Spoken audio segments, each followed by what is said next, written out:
A paz de Cristo Jesus, retornando para a nossa série de comentários sobre a Epístola aos Hebreus e dando continuidade ao que paramos lá no nosso primeiro assunto, nosso primeiro ponto, que está abordando ainda o tema, você sabe quem escreveu a Epístola aos Hebreus.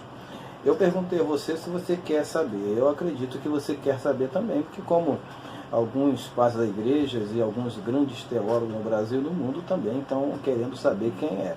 Mas como eu terminei citando Orígenes, que disse que ninguém sabe, só Deus sabe quem é um escritor, nós não sabemos ainda, mas um dia saberemos. Mas acredito que com uma boa investigação e alguns detalhes a gente vai descobrir. Uma coisa a gente tem certeza, que alguns personagens que são tidos até nos comentários de nossas Bíblias, Bíblia de estudo, não são alguns deles. E a gente vai falar sobre isso.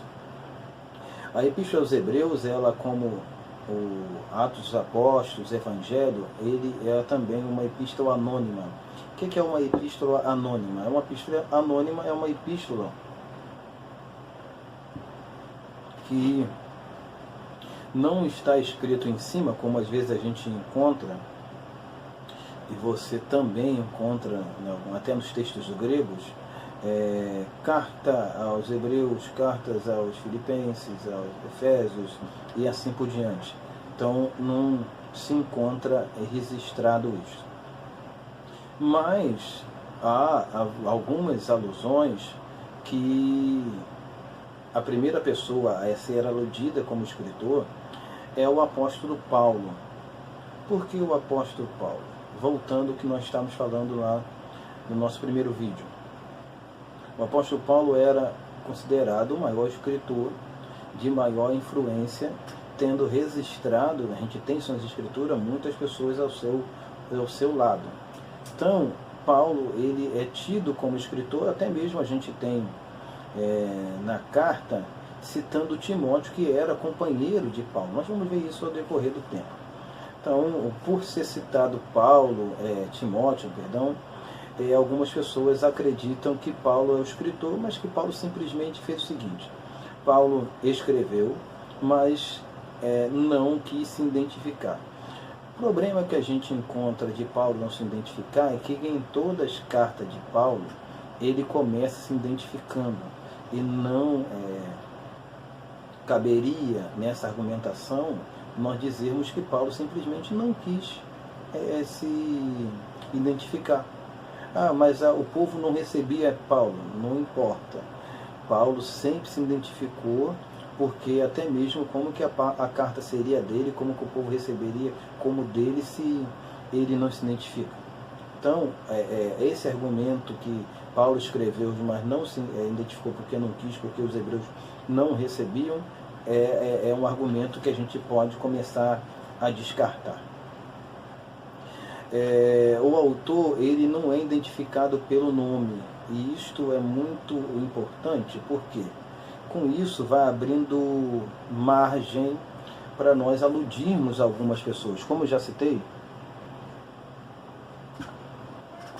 a gente tem Clemente de Roma, Paulo, Barnabé, e um desses, com certeza, são tido em maior proeminência para ser escritores. E antes de eu continuar a lista, vale observar que Paulo, no tempos passados dos apóstolos, até na Reforma, ele não é tido como escritor não, tá?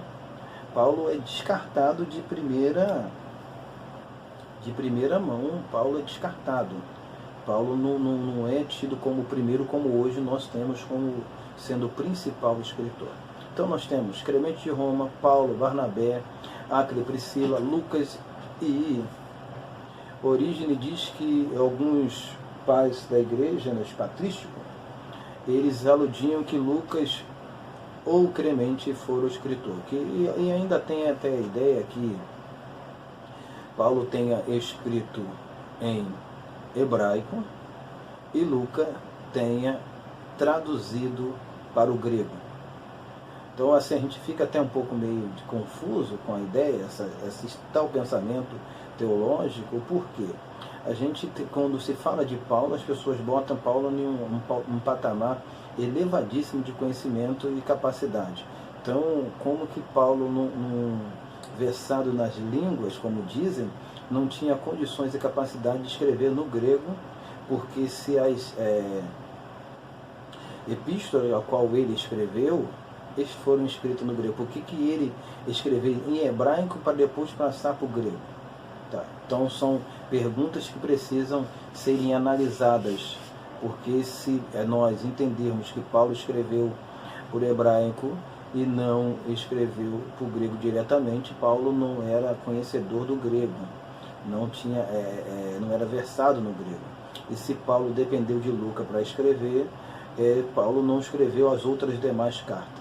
Então a gente entra num problema muito grande na canonicidade das Escrituras. Mas fique conosco, porque ainda temos alguns comentários introdutórios para falar sobre a carta aos Hebreus, curiosidades que você precisa saber.